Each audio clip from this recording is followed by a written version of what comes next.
Hello friends, Radhe Radhe. कैसे हैं आप सभी लोग? आई होप आप सभी लोग ठीक होंगे। आज हम कोई ब्लॉग वीडियो डेली रूटीन वगैरह आपके साथ शेयर नहीं करने वाले हैं।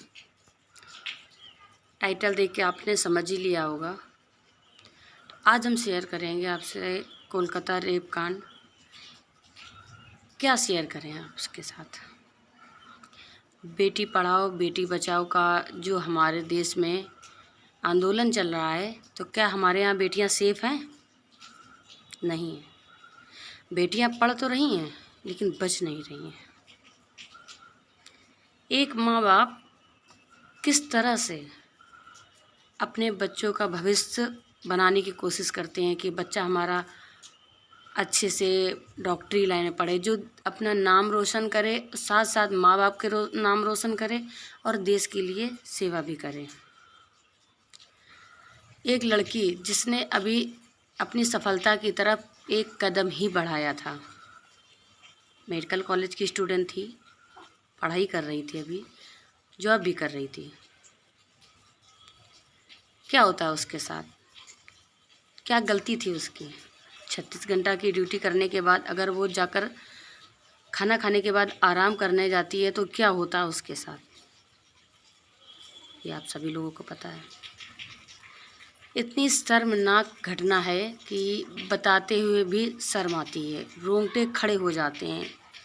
जब से ये बात सुनी है, रातों की नींद उड़ गई है।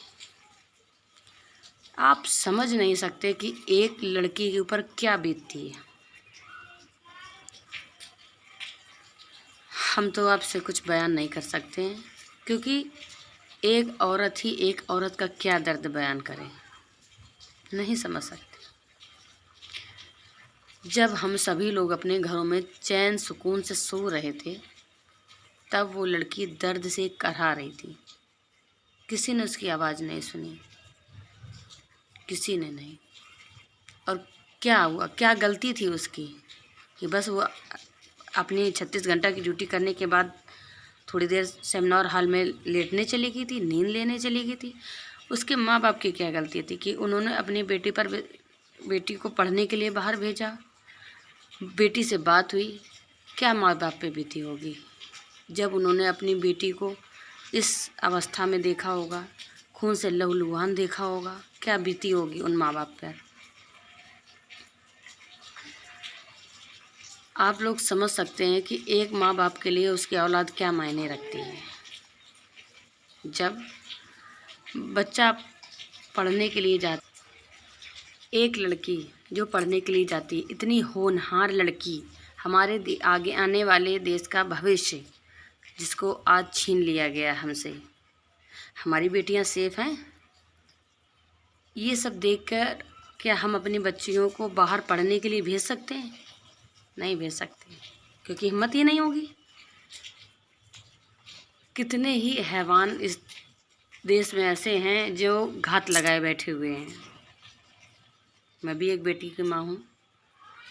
हमें भी समझ आता है कि जब एक बेटी पे कुछ आघात होता है तो उस माँ पर क्या बीतती, उस माँ पर, उस पिता पर क्या बीतती है जब उसके बच्चे को छोटी सी खरोंच आ जाती है और उस बच्ची को इस हालत में देखकर उनके माँ बाप पर क्या बीती होगी, हम लोग कल्पना भी नहीं कर सकते। और वहाँ फ़ोन करके बताया जाता है उनके पिता को कि आपकी लड़की ने सुसाइड कर लिया है। आप समझ सकते हैं कि एक लड़की जो मेडिकल कॉलेज की डॉक्टर लीड, इतना पढ़ने के बाद, इतनी होनहार स्टूडेंट होने के बाद भी वो सुसाइड कर लेगी? उनके माँ बाप को यकीन नहीं हुआ। वो पहुँचे हॉस्पिटल, वहाँ 3 घंटे तक उनकी बेटी को उनको देखने तक भी नहीं दिया। वो तड़पते रहे और 3 घंटे के बाद वहाँ सारे सबूत मिटाने की कोशिश की गई।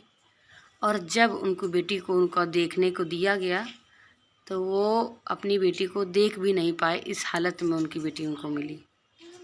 आप समझ सकते हैं। तो हम सभी लोग ये चाहते हैं कि हमें इंसाफ चाहिए उन तमाम बेटियों के लिए जिनके साथ ये घटना घटी है। तो आप भी एक प्रे करें, आप भी जुड़ें और सभी लोग सपोर्ट करिए कि हमें इंसाफ दें, हमें इंसाफ दें।